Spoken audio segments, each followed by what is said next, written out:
দেখো 17 নম্বর অঙ্কে কি বলছে আমাদেরকে 3 into a square plus 2a whole square, ঠিক না, minus 22 a square plus 2a plus 40, একটা ডাক দিচ্ছে। তো আমরা এই অঙ্কটা করার জন্য একটা জিনিস মাথায় রাখবো যে যদি কোনো মান আমরা ধরি সে মানটা আবার বসাতে হবে। এটা আমরা 3.1-এ করেছি। আমরা লিখব যদি কোনো মান ধরা হয় তাহলে পরে বসাতে হবে, এই কথাটা সবাই একটু লিখে নিবা একটু পরে। হ্যাঁ, তাহলে কি বললাম, যদি কোনো মান ধরা হয় তাহলে পরে বসাতে হবে। দেখো এই কথা কেন লিখলাম, আমরা যখন এই অঙ্কটা করব এখানে আমি দেখো প্রথমে আমরা দেখব সবগুলো থেকে কমন যায় কিনা, কমন যায় না। তারপর আমরা দেখব পূর্ণবর্গ হয় কিনা, এটাও হয় না। দুইটা বর্গের অন্তর, এটাও হয় না। তখন বাধ্য হয়ে কিন্তু আমরা সরল মধ্যপদ বিশ্লেষণ করি বা যৌগিক মধ্যপদ বিশ্লেষণ করি, মানে মিডিল টার্ম করি। হ্যাঁ, তো এটাও হয় না।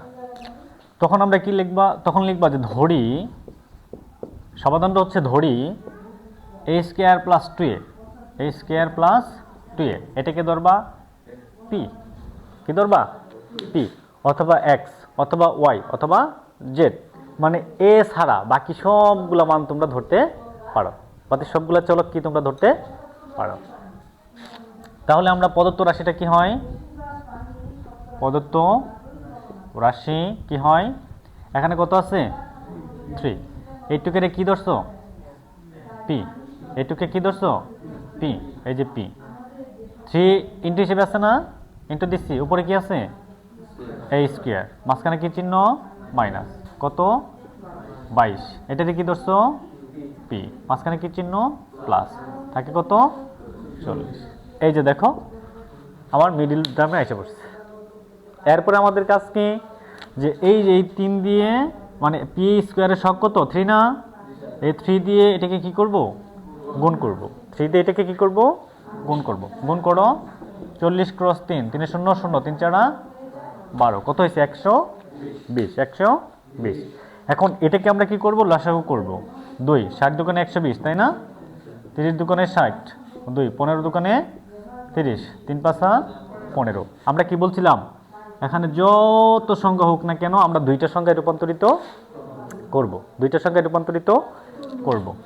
দেখো 3 দোকানে 6 দোকানে এই একটা 12 নিচ্ছি, আবার 5 দোকানে 10, 12 আর 10 গুণ করলে কত হয় 120, 12 আর গুণ করলে কত হবে 120। গুণ করার পরে আমাদের এই ফলটা হতে হবে, গুণ করার পরে আমাদের এই ফলটা হতে হবে, আর যোগ বিয়োগ করলে আমাদের মাঝখানের সংখ্যাটা হতে হবে, যোগ বিয়োগ করলে আমাদের মাঝখানের সংখ্যাটা হতে হবে। তাহলে দেখো আমি যদি 12-এর আগে মাইনাস দেই, 10-এর আগে মাইনাস দেই, তাহলে তো হয়ে যায়। দুইটা একই চিহ্ন থাকলে যোগ করি না, 12 আর 10 কত হয় 22 হয়েছে, মাঝখানে এইটা মাইনাস, এটা মাইনাস, এখানে কি মাইনাস দিবা না, এই দেখছো। তাহলে আমরা লিখবো 3 পি স্কোয়ার মাইনাস কত 12 চলক কত পি, মাইনাস 10 চলক কত পি, প্লাস 40। দেখছো ইজিতে হয়ে গেছে। তারপর আমরা কি করি, সংখ্যা দেখবো যে সংখ্যা কমন যায় কি না, 3 কমন নাও, পি স্কোয়ার 2টা, এখানে আছে একটা কমন নাও, তাহলে 3 নিছো গা, পি ছিল 2টা, একটা নিছো, আর একটা থাকে না, এই যে প্লাসে মাইনাসে মাইনাস, 3 4 12, পি তো নিছোই গা, এই দেখছো মাইনাস। এখন 10 আর 40-এর ভিতরে কি কমন যায় বলো তো, 10 আর 40, আমি কি 10 কমন নিতে পারি না, কারণ 4 10-এ, দেখছো। তাহলে এখানে থাকে পি, দেখো এই যে মাইনাসে মাইনাসে প্লাস, প্লাসে মাইনাসে মাইনাস, 40 ভাগ 10, ক্যালকুলেটারে 40 ভাগ 10 দিবা, দেখবা 4 এসে পড়ছে। ওকে, তাহলে আমার থাকে কি পি মাইনাস 4, পি মাইনাস 4 নাও, আর এখানে 3p থাকে না, 3p, মাঝখানে কি চিহ্ন মাইনাস, এই 10 এই 10। ওকে, এটা কি অ্যান্সার দিবা না, কেন, কারণ আমরা এই যে বলছি যদি কোনো মান ধরা হয় তাহলে পরে বসাতে হবে। আমরা কি পি ধরছিলাম না, এটা এ স্কোয়ার প্লাস 2a, এই মানটা কি এখন বসাবো না, এখন আমরা বসাই দিব। দেখো এই পি এর মান, এই যে পি এর মান কত এ স্কোয়ার প্লাস 2a, এই যে এ স্কোয়ার প্লাস 2 এ, মাঝখানে এই মাইনাস, এই 4 ব্র্যাকেট দাও। এখানে সেকেন্ড ব্র্যাকেট দাও, কেন? কারণ এখানে 3 এর সাথে পি কি হিসেবে আছে? গুণ হিসেবে আছে। এই যে 3 লিখবো, পি এর মান কত?